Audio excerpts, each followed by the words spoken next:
Assalamualaikum warahmatullahi wabarakatuh.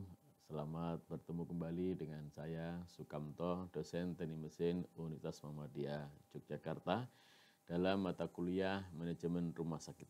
Dan para mahasiswa yang budiman, pada kesempatan kali ini kita akan membahas konsep smart hospital pada rumah sakit. Mari kita mulai dengan tayangan berikut.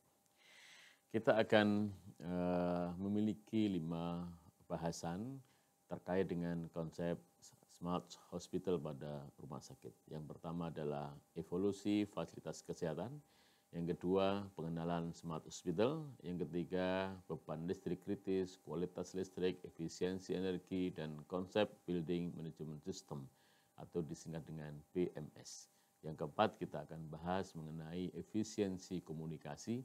Dan yang kelima, kita akan bahas konsep Internet of Medical Thing atau biasa disingkat dengan IoMT. Nah, kita akan bahas segmen 1 ini dengan judul evolusi fasilitas kesehatan. Para mahasiswa yang budiman, fasilitas kesehatan terus berkembang dan terus akan berkembang dengan perkembangan ilmu pengetahuan dan teknologi khususnya yang merambah di dunia kesehatan. Kalau dulu perawatan berpusat pada dokter, maka ini mulai bergeser perawatan berpusat pada pasien. Dan ini akan mempengaruhi pola kerja para dokter, sistem manajemen rumah sakit, dan tentunya akan mempengaruhi fasilitas yang diperlukan oleh pasien.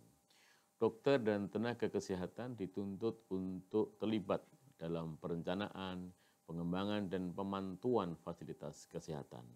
Kalau sebelumnya perencanaan, pengembangan, dan pemantuan fasilitas kesehatan itu hanya dilakukan oleh jajaran direksi atau manajer di dalam sebuah rumah sakit tersebut atau di dalam sebuah klinik gitu ya, atau fasilitas kesehatan, maka ke depan dokter dan tenaga kesehatan itu tidak bisa tinggal diam karena mereka lah orang yang paling depan berhadapan dengan pasien, yang paling mengetahui apa yang dibutuhkan oleh pasien.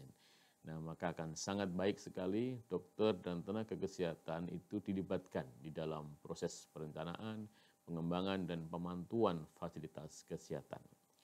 Baik fasilitas kesehatan yang langsung digunakan untuk menangani pasien maupun fasilitas kesehatan supporting atau pendukung yang digunakan untuk kelengkapan penunjang fasilitas kesehatan yang langsung digunakan untuk pasien. Pendekatan yang berpusat pada pasien ini, para mahasiswa yang budiman, perlu direkam. Ya, kalau dulu direkamnya dengan manual, maka dengan perkembangan ilmu pengetahuan dan teknologi tidak bisa manual lagi. Ke depan mesti harus direkam secara digital dan dapat diakses dengan mudah dan juga dipantau dengan mudah setiap saat oleh jajaran direksi atau pihak yang diberi tugas oleh rumah sakit tersebut. Nah, untuk menunjang kebutuhan tersebut, maka teknologi digital dan nirkabel di dalam rumah sakit perlu ditingkatkan sampai pada teknologi yang terkini. Sehingga tidak lagi diperlukan kabel yang berlebihan, ya mungkin masih ada kabel diperlukan untuk koneksi teknologi, namun dengan berjalannya waktu maka semakin tidak diperlukan kabel, tapi teknologi akan berkembang ke nirkabel dan itu akan lebih menjamin kerapian dalam instalasi, kemudian kenyamanan di dalam menciptakan ruangan, kemudian koneksi yang akan jauh lebih bagus ya dibanding dengan sebelumnya. Nah, ini adalah gambaran secara singkat tentang evolusi fasilitas kesehatan yang mau tidak mau atau suka tidak suka akan terjadi di masa-masa mendatang.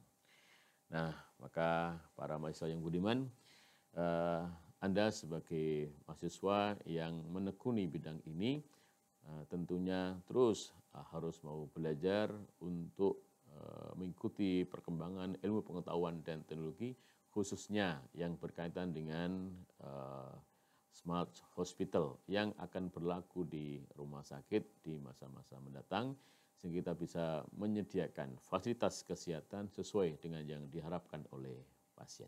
Demikian pengantar kuliah segmen 1 ini, sampai ketemu pada segmen 2. Terima kasih. Assalamualaikum warahmatullahi wabarakatuh.